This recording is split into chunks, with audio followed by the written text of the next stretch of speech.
dictionnaire Oxford Language, la vocation a 3 définitions. C'est un nom féminin singulier qui a pour sens 1, très fort penchant pour une branche d'activité, un état, etc. Sens 2, appel de Dieu. Sens 3, destin. C'est sur ces mots que je voulais commencer cette vidéo qui va parler de vocation, vous l'aurez compris, parce que je trouve que cette définition, qui a quelque chose près similaire à celle du Larousse, pose bien le cadre de ce qui va suivre. Ça fait quelques jours que je voulais faire cette vidéo, voire semaine même. J'ai déjà tout préparé, là j'ai mes notes avec moi pour rien oublier. C'était pas le bon moment, c'était pas la bonne énergie, c'était pas le juste timing, le timing divin pour la faire. Et aujourd'hui, je me suis dit allez c'est parti, je le sens bien, on y va. Et je voudrais dans cette vidéo débunker toute la confusion qui vient s'installer autour de la vocation et qui la limite à quelque chose de trop petit par rapport à ce que représente cette notion en réalité. Donc, ça va parler de vocation et d'entrepreneuriat. Si vous êtes retraité, par exemple, et que vous regardez cette vidéo, elle est faite pour vous aussi. Parce que la vocation, déjà, n'est pas un simple métier, mais on va aller voir ça. On va aller voir donc ce qu'est la vocation, ce qu'elle n'est pas, parce qu'il y a trop de clichés, trop de... comment a-t-on accès à notre vocation, Qu'est-ce qui bloque l'accès à cette connaissance? Parce que, voilà, c'est une connaissance sur soi, la vocation. Et puis, on va aller voir aussi, en ce qui concerne l'entrepreneuriat, le fait d'entreprendre, le processus de réussite avec la phase de test, et je vous donnerai également un exercice très efficace pour mieux avancer, on va dire, dans votre cheminement sur ce qu'est votre vocation. Alors, mais d'abord, avant d'en arriver là, il faut vraiment que je vous dise que la vocation n'est pas un simple métier. C'est pas un simple métier en se disant tiens si je faisais ça, ça a l'air cool, c'est ma vocation. Non, même si on aime notre métier, on peut aimer notre métier, mais ce n'est pas forcément notre vocation. La vocation n'est pas un métier. On sépare déjà les deux notions, bien que tout est lié et que je suis pas là pour séparer quoi que ce soit. Ce n'est pas une quête, ce n'est pas quelque chose à trouver, ce n'est pas une chasse au trésor, on n'est pas des pirates, on cherche pas un coffre-fort, donc ce n'est pas une quête. On n'a pas à la chercher, notre vocation. On n'a pas à la chercher. On va aller voir ça. Ce n'est pas non plus un bon moyen de gagner de l'argent. La vocation, beaucoup se disent tiens, il faut absolument que je trouve ma vocation pour pouvoir manifester mon abondance, pour pouvoir ils associent abondance d'ailleurs avec argent. Donc pour pouvoir manifester mon abondance financière, je vais préciser déjà. Non, ce n'est pas ça. C'est pas un moyen de gagner de l'argent, la vocation, pas du tout. Ce n'est pas un moyen non plus de trouver sa place. C'est pas genre je trouve ma vocation, donc je trouve ma place. Il y a de ça, mais c'est plus subtil que ça. Voilà, c'est pas c'est parce qu'en fait souvent on associe justement au fait que c'est un métier et du coup on se dit en trouvant ce métier j'ai trouvé ma place. Non, voilà, c'est pas comme ça que ça fonctionne, c'est pas ça la vocation. Ce n'est pas non plus une voie qu'on choisit. C'est pas un matin on se dit bon allez, qu'est-ce que je vais faire de ma vie? Non ça me tente, ouais non ça me tente pas, je sais pas trop, ouais ça peut me tenter, allez je choisis ça, c'est ma vocation, je me lance là-dedans et ce sera ma vocation. Non et non. La vocation, c'est un attrait naturel. C'est un peu haut tout ça, non? Paf, ça m'a fait une tête. Ouais, c'est mieux, je trouve. Bon, bref. Petit réglage en plein milieu de la vidéo. Pardon, excusez-moi. La vocation, c'est un attrait naturel pour un sujet en particulier. C'est quelque chose qui nous enveloppe. C'est c'est quelque chose qui est là un petit peu en permanence, en ligne de fond, de manière complètement irréfléchie. Voilà, c'est vraiment quelque chose de naturel. C'est un sujet en particulier qui nous attire, une pratique en particulier qui nous attire. C'est voilà, c'est quelque chose qui est naturellement présent en nous, autour de nous, dans tout ce qu'on fait, dans notre manière limite de penser, c'est vraiment présent, quoi. Voilà, c'est quelque chose de l'ordre de la présence, du coup, la vocation. C'est notre potentiel créatif, du coup. C'est-à-dire notre potentiel créatif à son apogée. Ça veut dire le sujet, le domaine, la pratique dans lequel on peut être excellent. C'est-à-dire dans lequel on peut exceller de par nos attributs naturels. Voilà. On est venu avec certains l'appellent mission, du coup, hein, ça se touche, hein, vocation et mission d'âme, mission de truc, mais je suis pas patin couffin. Je vais pas aller sur des termes comme ça parce que pareil, ça peut ramener de la confusion et j'ai pas envie. Moi, j'ai vraiment envie de clarifier le bail, clarifier le truc, voilà, et se dire, ok, voilà, c'est clair maintenant. Donc, il y a vraiment cette notion de je suis capable de grandes choses dans ce sujet précis, particulier, voilà, spécifique. Il y a vraiment voilà, ce truc-là là de potentiel dans le sens de potentiel. Donc de potentiel, c'est-à-dire ce qui va nous amener, nous élever. C'est quelque chose qui va nous élever déjà. Voilà. Ok. C'est un atout profondément ancré dans notre être véritable, du coup. D'accord ? Donc, c'est notre identité profonde, c'est notre véritable aussi personnalité. C'est-à-dire que, quoi qu'il en soit, sur Terre, on va avoir un ego, on va avoir une personnalité. Beaucoup essayent de nier ça, comme si c'était pas évident pourtant qu'on allait avoir une personnalité quoi qu'il en soit. Bon. Mais notre vocation est liée directement à notre réelle personnalité, celle qu'on est venu incarner. Ok ? Donc liée à notre être profond, notre être véritable, notre être divin, appelez-le comme vous voulez, mais voilà, cette énergie, ce petit bout d'énergie créatrice qui crée tout ce que vous voyez autour de vous, ce petit bout d'énergie créatrice qui est venu s'incarner en vous, en gros, il avait une idée. Et c'était cette idée que vous étiez censé manifester. Voilà. C'était la graine d'énergie créatrice qui est venue s'incarner qui a donné vie à votre corps. Elle est venue pour se planter dans la terre, voilà, dans ce qui est dans le monde manifesté. Ok. Donc voilà, c'est vraiment l'identité, votre identité profonde en tant qu'être singulier dans un tout. Et donc, c'est lié directement aussi à votre véritable personnalité. Ok. C'est ce qu'on vibre et qui nous fait vibrer quotidiennement, parce que c'est ce qui nous anime. Voilà ce qu'est la vocation. Déjà. Comment a-t-on accès à notre vocation ? Oui, c'est ce qu'on donne, c'est ce qu'on a à, du coup, offrir. Vous n'êtes pas sans savoir que il y a un équilibre entre le donner et le recevoir. Vous n'êtes pas sans savoir que ce qu'on donne nous sera rendu au centuple. Vous n'êtes pas sans savoir que il y a un équilibre là-dedans. Alors, si vous donnez autre chose que ce que vous êtes censé donner, vous allez recevoir autre chose que ce que vous êtes censé recevoir. Si vous vibrez votre lumière mais avec des barrières, alors vous allez recevoir de la lumière mais avec des barrières. Et c'est le chemin d'une vie, hein.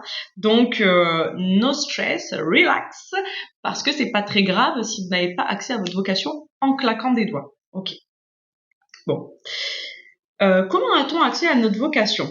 Alors, du coup, ça paraît cohérent. Plus on est conscient de qui on est, voire de ce que l'on est, d'abord de ce que l'on est, puis du coup de qui on est, hein, parce que ce qu'on est, c'est justement c'est cette graine divine qui s'est plantée en nous, dans notre terreau qui est notre corps, et qu'on est censé donner à la terre, à notre tour replanter ça. Plus on est conscient qu'on est ça, et plus on va déconstruire notre fausse identité, le faux self, l'ego, l'ego parasité, moi je dirais, pour pouvoir construire notre ego véritable, si on veut, notre personnalité véritable, voilà, ce qu'on est venu faire, ce qu'on est venu être. Attention, parce que la vocation, ce n'est pas seulement faire, c'est être. Et c'est pas pareil. Il y a une grande différence entre le faire et l'être. Et l'être, c'est fait chair. D'accord? Donc, c'est être en rayonnant ce que vous êtes réellement. Donc, voilà. Ce qui vous fait vibrer, voilà. Que vous allez pouvoir faire quelque chose, mais de manière naturelle, sans stratégie. Voilà. Donc plus on est conscient de nous-mêmes, de ce qu'on est et de qui on est, plus on a accès à ce qui est réellement notre vocation. Ok. La vocation ne se cherche pas et donc ne se trouve pas. Elle se dévoile et elle se découvre au fur et à mesure du chemin, au fil de l'expérience humaine. C'est au fur et à mesure qu'on enlève un voile, puis un voile, puis un voile, puis un voile de l'illusion, hein, les fameux voiles de l'illusion. Au plus on épure du coup notre vision, au plus on a accès à ce qu'on est venu être, ce qu'on est venu faire, et au plus on a accès à notre vocation. Ok. Alors il y a trois croyances que je voudrais remettre dans le droit chemin. Alors souvent on peut entendre oui, la vocation, suffit de te rappeler dans ton enfance, je sais pas trop quoi. Pas tout le monde y a accès dès l'enfance à la vocation. C'est faux. Ça va dépendre de notre situation familiale, est-ce que c'était une situation familiale épanouissante, stable, ça va dépendre d'où on est, est-ce qu'on a accès justement au lien, enfin, est-ce qu'on est en lien avec notre vocation, est-ce qu'il y a quelque chose qui peut nous mettre en lien avec notre vocation, parce que quand on est enfant, on est complètement dépendant de notre situation familiale, d'accord, de nos parents. Donc, si on est dans la survie, en gros, parce que si nos parents sont dans une situation financière critique, dans une situation géographique où on peut pas forcément être en lien, si on n'a pas accès à explorer certaines activités, alors que notre vocation en fait partie, j'en sais rien, je dis une connerie, la poterie ou le travail du bois ou peu importe. Bon, si on n'est pas du tout en lien avec ça, on peut pas savoir que c'est ça. Voilà. Et si la situation aussi, le contexte émotionnel est stable, est-ce qu'on vit notre enfance dans la vie, ou est-ce qu'on arrive dans une famille où on vit notre enfance dans la survie et où on est plutôt dans ok, je vais créer des mécanismes de survie pour pouvoir m'en sortir et pouvoir rester en vie jusqu'à ma majorité. Voilà. Émotionnellement, c'est très important ce qu'on vit émotionnellement aussi. Donc pas forcément tout le monde a accès à sa vocation pendant l'enfance. Ça, c'est faux. Voilà. Je veux que ce soit bien clair. Ensuite, alors, le jugement qui va suivre est un jugement neutre. C'est pas un jugement, en fait, c'est une observation neutre. Ce n'est pas une critique, un jugement ou quoi que ce soit de l'ordre de la résistance. Hein. Ça ne sert à rien de rentrer en résistance avec ce qui est. Ce qui est. Point. Ok. Et nous, notre challenge, c'est de l'accepter aussi. Voilà. Et voire de le surmonter, de le surpasser ou de s'en libérer. Mais ce qui est. Et en ce moment, le système scolaire et professionnel actuellement mis en place ne favorise pas la découverte de notre vocation. Pourquoi ? Parce que déjà, on nous demande de choisir notre voie plus ou moins autour de 15 ans. C'est à la 3e, on nous dit alors déjà quel lycée tu veux faire. Ok. Donc déjà à 15 ans, faut qu'on commence à s'aiguiller. Ok. Ensuite, à 18 ans, il faut vraiment choisir. On s'engage dans une voie. Enfin, c'est après la fin du lycée, quoi. On a notre bac ou l'équivalent. Je parle pour ceux qui ont suivi un cursus scolaire classique, hein, voilà. Et pour les autres aussi, parce que de toute façon, ils sont impactés par cette injonction collective à ce stade-là, t'es censé savoir. Donc, à 18 ans, voilà, il y a on nous pousse à choisir une voie précise, et après on s'engage dans des études. Et en général, quand on s'est engagé dans des études, bon, on peut faire des passerelles, des trucs, des sauts, des machins, etc. Mais quand on s'est engagé, et puis en plus si ça marche, si on est impliqué, qu'on a les parents derrière ou pas d'ailleurs, enfin peu importe notre situation, mais en tout cas, il y a ce truc de on va jusqu'au bout. Il y a beaucoup de croyances autour de ça aussi d'ailleurs, hein, des études, de la place des études. Il y a beaucoup de croyances à épurer là-dessus. Et après, quand on est allé au bout de ses études, en général, on va trouver un travail qui correspond aux études qu'on a fait. Et puis après, quand on s'engage dans un travail, on va prendre de l'expérience. Donc, il y a plein de choses qui sont mises en place pour nous pousser à continuer, les primes d'ancienneté, etc., etc. Et puis après, il y a les responsabilités en plus qui viennent autour se greffer. Donc, nos responsabilités familiales, on a peut-être des crédits, mise en place de crédits, voilà, de prêts, etc., qu'il faut rembourser. Bref, tout un tas de choses qui viennent se greffer et vraiment créer comme un tunnel ou des œillères qui font que on se pose même plus la question, quoi, et qu'on est parti là-dessus. Ok. Donc déjà voilà, tout ce trajet-là, ce parcours-là, on nous pousse dedans comme ça, comme dans un tunnel. Allez, vas-y, hop, à 15 ans. Ok, 15 ans. Bon, c'est 10 ans avant l'âge de maturation cérébrale. C'est-à-dire que notre cerveau a terminé sa croissance. Après, il y a jusqu'à 90 ans, il y a des connexions neuronales qui se font et qui se défont, ça, il n'y a pas de souci. Mais en tout cas, jusqu'à 25 ans, on n'a même pas fini notre maturation cérébrale. Bon, ça, c'est un fait scientifique que vous pouvez prouver, voilà, que vous pouvez aller vérifier en tapant maturation cérébrale âge sur Internet, et vous allez tomber sur les informations correspondantes. Bref, je n'invente rien, c'est ça que je veux dire. Donc, déjà, de 15 à 25, on est endoctriné dans une voie, en gros. Et souvent, cette voie, en plus, on va être quand même plus ou moins influencé par nos comportements jusque-là, nos connaissances jusque-là, enfin voilà. Mais encore une fois, jusque-là, en fait, on était dans une vie de famille qui pouvait être stable ou instable, et du coup, on a pu explorer notre potentiel ou pas du tout l'explorer. Donc tout ça est très très très faussé. C'est ça que je veux dire. Voilà. C'est pas pour juger le système mis en place et pour entrer en résistance et en colère contre. C'est juste pour observer ce schéma-là. Donc voilà. Et du coup pouvoir jouer avec ça, enfin jongler avec ça. Et ensuite, il y a les croyances qui sont profondément ancrées aussi. C'est-à-dire que, bon, ça vous avez dû déjà l'entendre, travailler, c'est un mot qui vient du latin tripalium, qui veut dire torturer. Donc déjà, ça vient poser une certaine valeur du travail, enfin voilà, de ce qu'on doit faire de notre vie, en gros. Parce que nous, on a été, en tout cas jusque-là, poussés à travailler. Hein. Il faut faire des bonnes études pour avoir un bon travail. Une bonne petite torture. Donc, ça a été ça sur des générations et des générations. Donc, il y a quand même cette croyance qui est fermement encore ancrée, qui est en train de se démanteler petit à petit, surtout à notre génération, c'est en train de faire un bond, hein, de remise en question. Donc, il y avait une absence de remise en question par nos ancêtres, hein, les anciens, etc.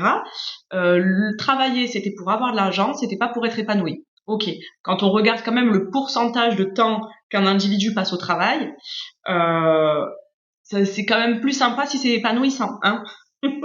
Voilà. Donc, le travail a toujours été plus ou moins alimentaire. Et l'épanouissement au travail, c'était réservé c'était pas la majorité, quoi. Ok. Et du coup, les résultats, c'est qu'il peut y avoir des croyances et des réactions bloquantes aussi. La honte de l'erreur, genre je me suis trompée, c'est très difficile pour les adultes de dire je me suis trompée. Bon, la honte liée à l'erreur, une sensation d'incapacité, une culpabilité du coup face à nos responsabilités, si on a envie de changer et tout, ça peut venir nous bloquer la culpabilité, si on a envie de changer de métier par exemple, et puis de découvrir si on découvre notre vocation et qu'on se dit ok ben c'est ça, je vais entreprendre là-dedans par exemple, ben ça peut ça peut être bloquant cette culpabilité liée à nos responsabilités. Il peut y avoir une sensation d'échec, de démotivation en termes de temporalité. Ah, bah c'est trop tard, hein. Moi, ça y est, ça fait 40 ans que je travaille, ça fait 30 ans que je travaille, je suis à la retraite, j'ai fini mes études, c'est trop tard. À n'importe quel moment de la vie, il peut y avoir aussi une notion de temporalité qui va venir nous bloquer, comme c'est trop tard, qui va prendre la forme d'un c'est trop tard. Alors que pas du tout. Il peut y avoir du coup des peurs, des résistances, etc., etc. Donc, ça peut venir bloquer, ça peut créer des blocages quant à l'accès ou ne serait-ce que le questionnement au sujet de notre vocation profonde. Je laisse tomber, de toute façon, c'est foutu. En gros, on peut se dire ça, ça peut venir, quoi. De manière très subtile et inconsciente, souvent d'ailleurs. Hein. Sauf que la vocation, c'est ce qu'on est venu être, c'est la clé au passage, du coup, effectivement, de notre abondance. Mais l'abondance, il y a aussi beaucoup trop de confusion là-dessus, donc je ferai une autre vidéo sur l'abondance. Hein. C'est ce qu'on est venu créer à l'intérieur de soi, puis à l'extérieur de soi. J'insiste, à l'intérieur de soi, puis à l'extérieur de soi. Donc, d'ailleurs, ce qu'on est venu créer, un vœu nu, un vœu dénudé de toute vision, perception ou quoi que ce soit, un vœu nu, ok? Donc tous ces blocages qui viennent se mettre entre nous et notre vocation, donc entre nous et ce qu'on est venu, c'est là, tous ces blocages, on doit les faire péter. Voilà. C'est un peu aussi l'histoire d'une vie. Alors, pour faire péter les blocages, il ne s'agit pas de rentrer en résistance avec eux. Il s'agit d'être résilient face à eux, de les accueillir, etc. Je vous renvoie à ma vidéo sur la résilience que j'ai fait il y a quelques temps. Il y en a 2 d'ailleurs, c'est en 2 parties. Il y a un exercice d'ailleurs. Bref. Voilà, on est venu pour ça. Ok. Maintenant, on se met dans la position de ok, je sais ah ouais, 22 minutes quand même. Est-ce que je le fais en 2 vidéos? I don't know. Bon, écoutez, je vais la faire en une vidéo et mettez-moi dans les commentaires si vous préférez la prochaine fois que ce soit coupé en 2 parties pour que vous ayez le temps d'infuser déjà toutes ces informations avant d'en infuser d'autres. Bon, mais là je vais me lancer direct, au pire vous pourrez mettre sur pause et revenir plus tard. Sur l'entrepreneuriat. Ok. Alors pareil, l'entrepreneuriat, il n'y a pas d'âge pour entreprendre. Le fait d'entreprendre, encore une fois, c'est parce qu'on a beaucoup de croyances liées à ça, qui sont de l'ordre de ok, j'ai ma vocation, je vais entreprendre pour gagner de l'argent. Non, c'est pas comme ça. L'entrepreneuriat, c'est un chemin initiatique en soi. L'entrepreneuriat, c'est le fait d'entreprendre, c'est pas le fait de gagner quoi que ce soit déjà. Mais quand même, quand on se lance dans l'entrepreneuriat, on a souvent des attentes. Et on va y revenir. Mais pour l'instant, déjà, je voudrais revenir sur ce qu'est l'entrepreneuriat. Donc, entreprendre, il y a 3 mots qui correspondent. Initier, créer, proposer. L'entrepreneuriat, on a tendance à voir ça comme juste une création d'entreprise. C'est beaucoup plus que ça. L'entrepreneuriat, c'est proposer sa création, c'est-à-dire que nous sommes une création et nous venons l'incarner sur Terre. Au même titre qu'on a reçu la graine, la transmission de la graine, ce que je vous expliquais tout à l'heure. Donc on a reçu une graine divine, je mets des guillemets parce que ça va pas parler à tout le monde ce terme-là, mais vous avez compris l'idée. Peu importe, adapté à votre langage, je m'en fous. Mais vous prenez cette graine divine, vous êtes venu pour... Voilà, vous avez reçu une graine divine sur votre terreau qui est votre corps. Voilà, donc voilà. Et le but, le concept de la vocation, c'est cette graine divine, je vais maintenant la planter sur la terre. dans le monde et elle va germer ou pas, ça ne dépend pas de nous déjà. Mais en tout cas, c'est venir proposer sa création au monde extérieur. Je rappelle que le monde extérieur, c'est ce qu'on appelle la matrice. Tout ce que vous voyez à l'extérieur de vous, c'est ce qu'on appelle la matrice. C'est un long sujet. La matrice, encore un autre sujet. Bon, bref. Mais voilà. En tout cas, c'est la matrice. Ok. Donc, ça veut dire que quand je me lance dans l'entrepreneuriat parce que j'ai trouvé ma vocation, j'entreprends de créer un changement directement dans la matrice. Donc c'est pas rien, hein. Donc ça peut venir me confronter, parce que je vais venir confronter ma vocation, donc ce que je suis, hein, ce que je suis venue être,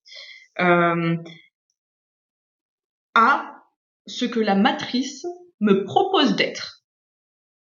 Donc ça va pas forcément se faire comme ça. Il va y avoir forcément la matrice va rentrer en résistance avec ça. Mais déjà, il y a un changement. Vous voyez, c'est plus nous qui sommes en résistance avec la matrice, c'est la matrice qui rentre en résistance. Il y a un changement de pouvoir. Voilà, le pouvoir change de main déjà. Il y a quelque chose. Ok. Parce que c'est la matrice qui va venir rentrer en résistance avec ce que nous sommes. Mais nous savons ce que nous sommes. Quand on a trouvé notre vocation, on sait.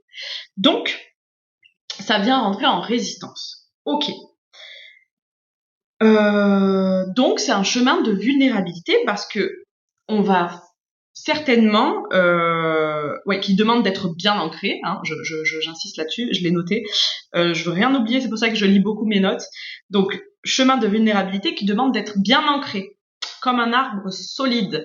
Enfin la graine, on va la planter au cœur du monde, vraiment. On ancre ce qu'on est au cœur du monde, à l'intérieur de soi, dans ses fondations intérieures, avant de proposer.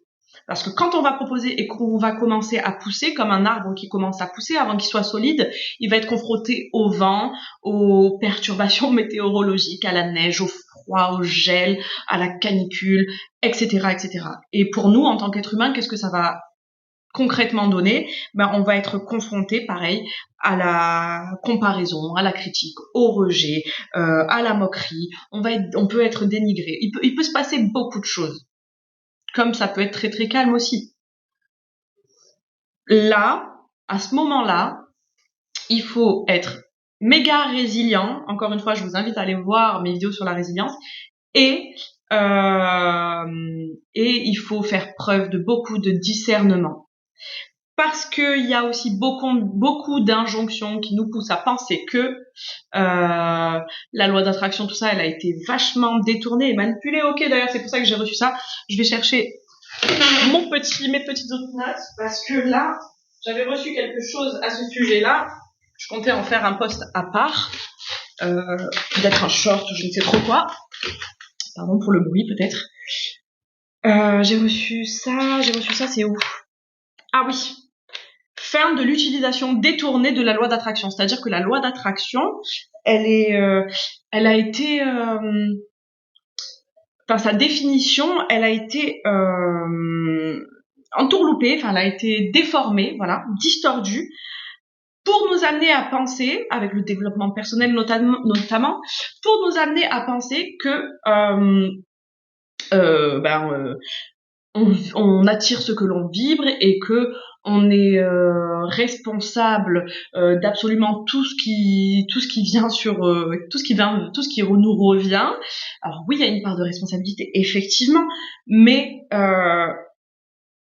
en fait la manière dont la loi d'attraction a été détournée nous a poussé dans une forme de contrôle plutôt que dans ce qu'elle est vraiment, dans ce que la compréhension profonde de cette notion nous propose d'expérimenter. Voilà.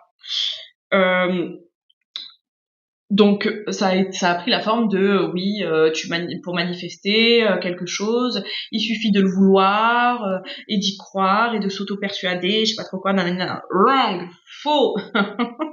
On oublie ça, c'est pas vrai. Voilà. Et tout ce qui vous revient n'est pas forcément le reflet de ce que vous êtes. Il y a aussi, et on va en parler du coup, un processus de réussite qui s'enclenche. Moi, c'est ce que j'appelle un processus de réussite en tout cas. Et ça va prendre, comme tous les processus de réussite, ça va prendre la forme dans un premier temps d'une phase de test. Voilà. Juste, je regarde, fin de l'utilisation de filtres des perceptions, la vérité. Oui, voilà. Et en plus, en ce moment, la loi d'attraction, avec tout ce qui est la fin de l'illusion qui commence, l'illusion qui commence à se désagréger, elle est très rapide. Enfin, on a un retour sur investissement très rapide. Sauf que si on a investi de la merde, on va récolter de la merde très très rapidement.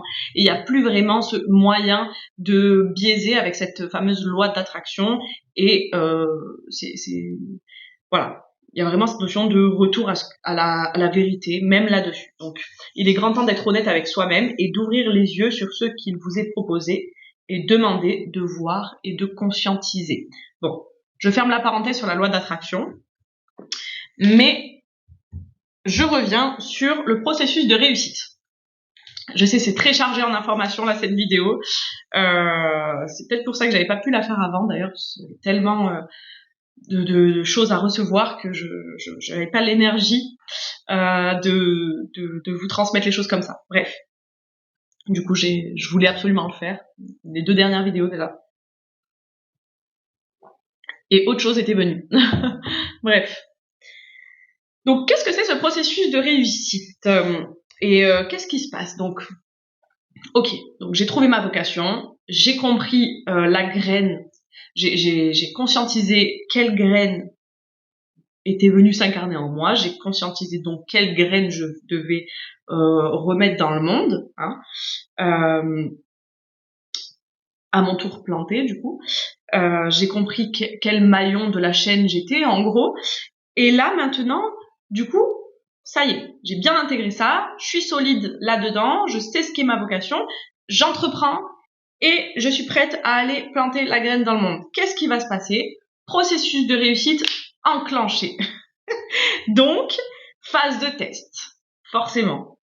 Parce que les processus de réussite, enfin comme tous les processus, ça commence par quand même une phase de remise en question, avec son lot de questionnements, etc. Et ça peut être une phase, donc cette phase de test, c'est la phase de test. Et cette phase de test, elle peut être plus ou moins longue selon notre résilience, encore une fois. Et elle a 2 débouchés. Une confirmation ou une évolution. C'est-à-dire que des fois, on a un ego qui est quand même très très subtil et très très fort. Je parle d'un ego distorsionné, pas de notre réelle personnalité, mais des fois justement, on peut croire que c'est ça, et en fait c'est pas ça. Donc c'est ce que je vais appeler l'évolution. Mais ça peut être soit une confirmation, soit une évolution. Quoi qu'il en soit, ça va passer cette phase de test, elle va prendre la forme d'un ça ne fonctionne pas. Ça ne fonctionne pas. Au début, ça ne fonctionne pas forcément comme on voudrait, en tout cas. C'est-à-dire qu'on n'a pas de reconnaissance, on n'a pas de gain financier, on n'a pas de signe évident de réussite ou d'avancée, on ne suscite pas forcément l'intérêt des gens, et en fait, ce pas de résultat palpable, de ce qu'on espère, qu'on vise tous en se lançant quand même dans l'entrepreneuriat,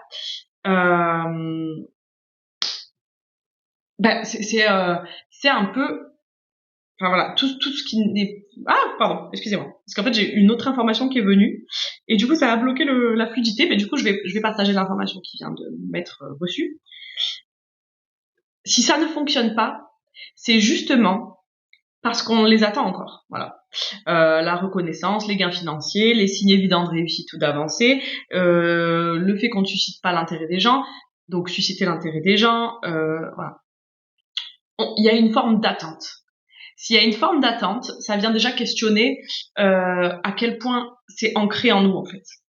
Parce que quand c'est vraiment ancré, on n'attend plus tout ça. On le sait que c'est ça qu'on est venu faire, c'est évident, c'est vraiment clair comme de l'eau de roche, c'est évident. Donc ça vient épurer aussi les attentes. Je vous disais, c'est un chemin initiatique en soi, donc ça vient épurer les attentes, et au passage, du coup, ça vient solidifier et ancrer en nous le « oui, c'est ça que je dois faire » ou le où ça vient remettre en question et ça vient nous montrer que si j'ai pas en gros tout ça, là, tous ces résultats palpables, en fait c'est peut-être et que j'ai pas quand même la motivation pour continuer et que j'ai pas cet enthousiasme, cet élan naturel et vraiment toute cette énergie, cette force qui vient continuer à me pousser dans ce que je fais. Si j'ai pas tout ça, alors c'est peut-être qu'en fait c'était pas ma vocation. L'erreur est humaine, on peut se tromper. Et c'est pour ça qu'il y a une phase de test et que le processus de réussite est enclenché. Quoi qu'il en soit, tout ça, donc, va venir tester nos réactions. Est-ce que je persévère? Est-ce que j'abandonne? Est-ce que je fais une pause? Mais si je fais une pause, est-ce que qui peut prendre quelques mois, parce que en général, ça veut dire qu'on a un ras-le-bol déjà. Si on a besoin de faire une pause, on a un ras-le-bol. Ça nous a épuisés tellement d'entreprendre, peu importe ce qu'on entreprend, pour notre vocation, pour aller vers notre vocation, pour donner au monde ça peut tellement nous épuiser sur le plan financier, sur le plan, n'importe quel plan, sur le plan émotionnel, sur le plan énergétique, sur le plan physique même. Ça peut tellement, sur le plan des ressources, ça peut tellement nous épuiser qu'on a besoin d'une pause. Ok. Si on fait cette pause, donc déjà au début, on va même plus avoir envie d'entendre parler de ça, parce que ça nous a épuisés. Alors là, stop. Il y a un stop. Ça peut prendre la forme d'une dépression, d'un burn-out, de plein de choses, d'un désespoir immense, d'une flemme, d'une procrastination, peu importe. En tout cas, on n'a plus envie d'en entendre parler. Ok. Et on s'écoute. Ou alors on résiste, ça va prendre un peu plus de temps, mais on va finir par s'écouter parce on peut pas aller au-delà, des fois. Est-ce que l'élan revient? Est-ce qu'au bout de quelques mois, l'élan de retourner vers cette activité, ce domaine précis, ce que vous avez évalué comme votre vocation, est-ce que cet élan revient? Et est-ce que il revient même sous forme de divertissement, c'est-à-dire que ça vous retrouvez le goût pour ça. Voilà. Là, c'est pas pareil. Donc, nos réactions nous révèlent bon nombre de choses aussi au sujet de ce qui se trame en nous. Peur du manque, peur de l'échec, peur du rejet, peur. Voilà. C'est-à-dire que c'est un chemin initiatique, encore une fois. Même si on sait que c'est notre vocation, on va pas forcément avoir le discernement, justement, et c'est là où ça rentre en jeu. Je vais vous donner un exercice pour avoir ce discernement-là et pour vous tester, vous auto-tester en gros, et peut-être éventuellement vous éviter cette phase de test, si c'est pas vraiment votre vocation en gros. Oui, voilà. Donc peut-être qu'on sait ce qu'on veut faire, mais que autour il y a des choses qui bloquent. Voilà, de l'ordre de qu'est-ce qu'on a épuré ou qu'est-ce qu'on n'a pas épuré. Un peu un travail sur soi, comme on appelle ça. Travail sur soi. J'aime pas trop ce terme parce que il y a le mot travail, torture. Le but c'est pas de se torturer, mais il y a une épuration qui demande encore à être faite avant de pouvoir y arriver. Bref. Dans cette phase de test, donc, on a besoin de discernement pour savoir s'il s'agit d'une confirmation ou d'une évolution. Ou pour savoir si le résultat de ce qu'on met en place est le reflet qui confirme ou infirme ou dément que c'est notre vocation ou pas. Donc pour ça, il y a un exercice que vous pouvez faire. Alors je vous montre juste vite fait comme ça prend cette forme-là, tout simplement. 5 grandes colonnes, voilà. Vous prenez une feuille, vous faites 5 colonnes. Il y en a une que vous allez appeler le talent, il y en a une que vous allez appeler les compétences, il y en a une la capacité, il y en a une que vous allez appeler la légitimité et l'autre le fond et la forme. Ok. Et puis vous allez mettre des sous-catégories. J'essaierai de faire un PDF au pire et de vous le mettre dans le lien de la description parce que là ça va faire beaucoup.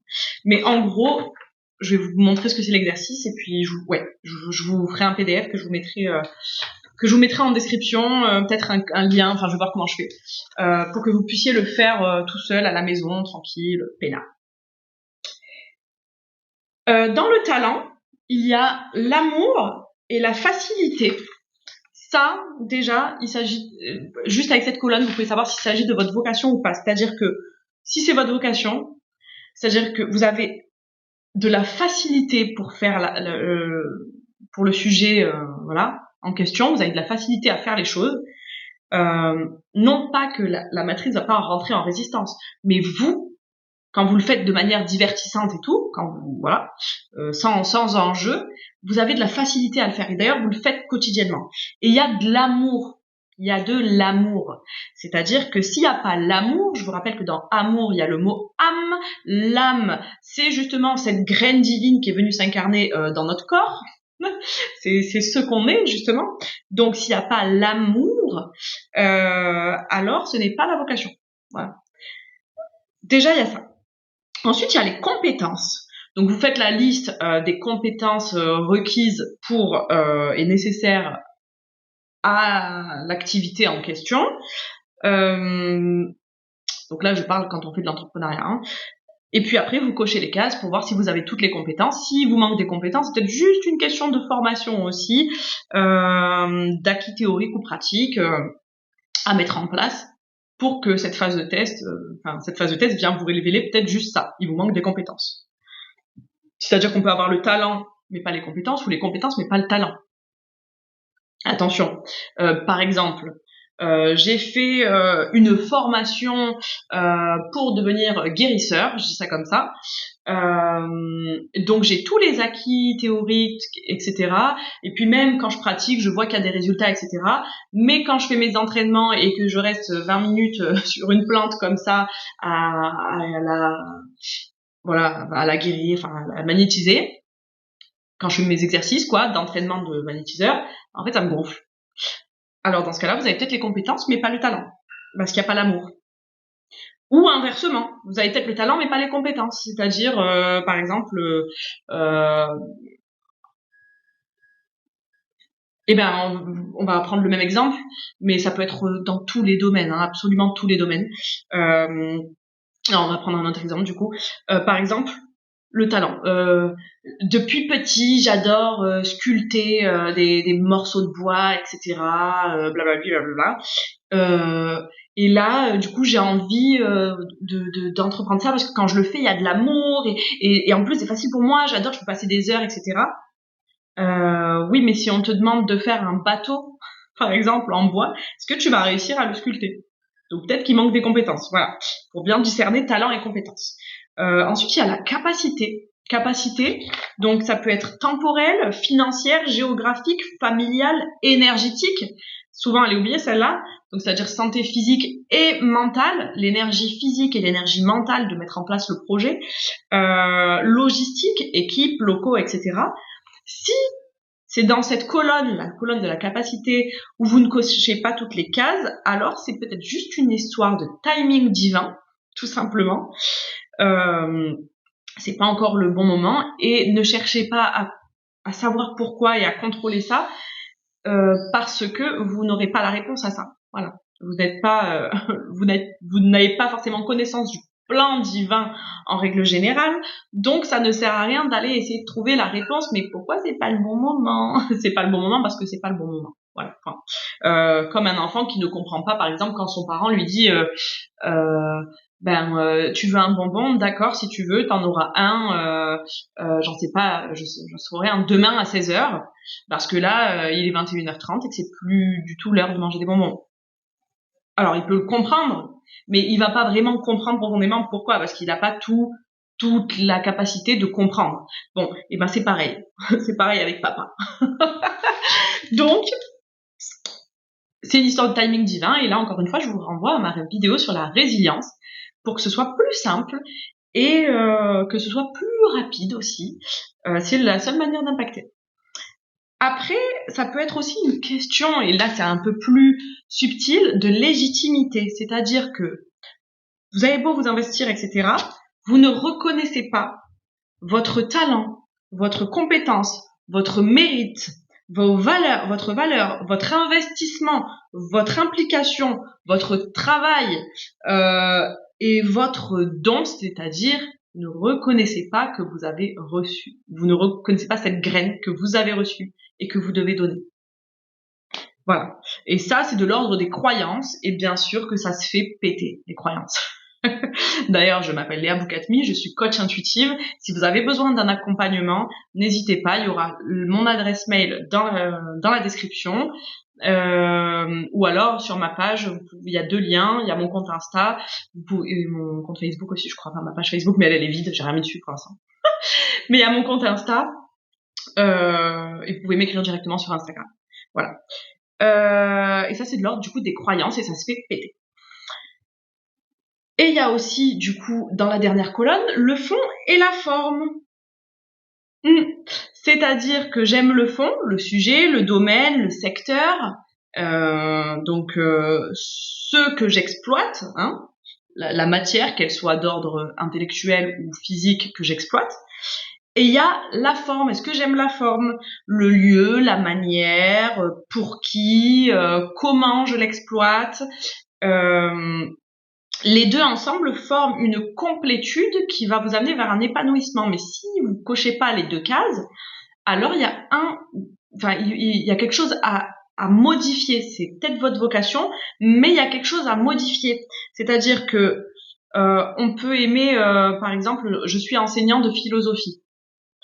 Je peux aimer le fond, c'est-à-dire la philosophie, mais en fait, j'aime pas la forme. C'est-à-dire que j'ai pas envie d'être enseignant, j'ai envie d'écrire des livres de philo, j'ai envie de faire des conférences de philo, ou j'en sais trop rien.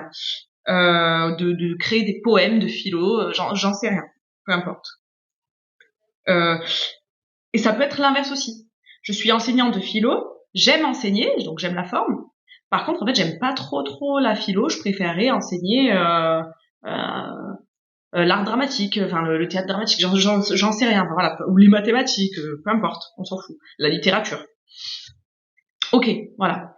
Donc dans ce tableau, une fois que vous avez coché toutes les cases, que vous savez où vous avez des points forts et des points faibles à faire évoluer, vous pouvez vous poser une question générale concernant ce tableau.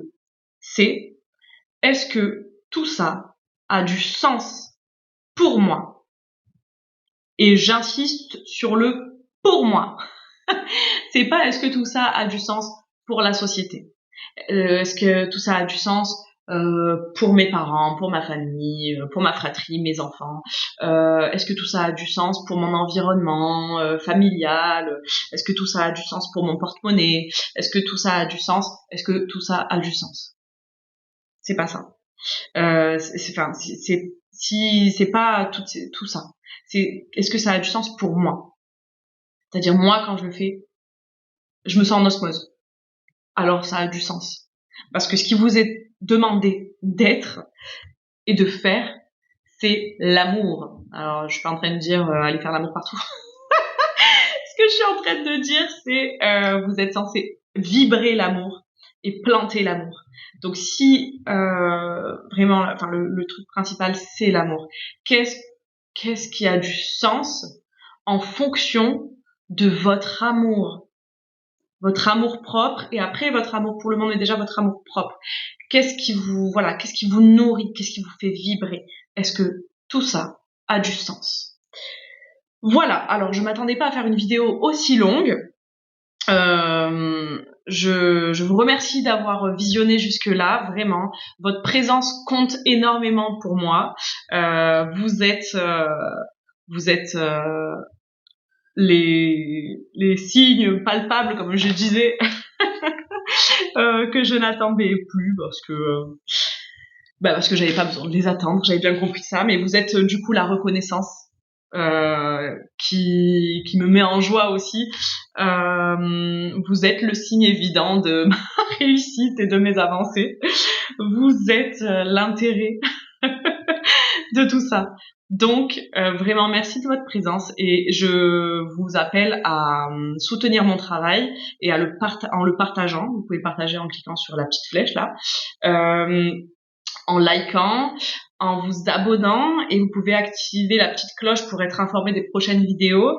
Tout ça est gratuit et ce serait un bon retour sur investissement. Bref, prenez soin de vous et soyez sages. À la prochaine vidéo. Bye.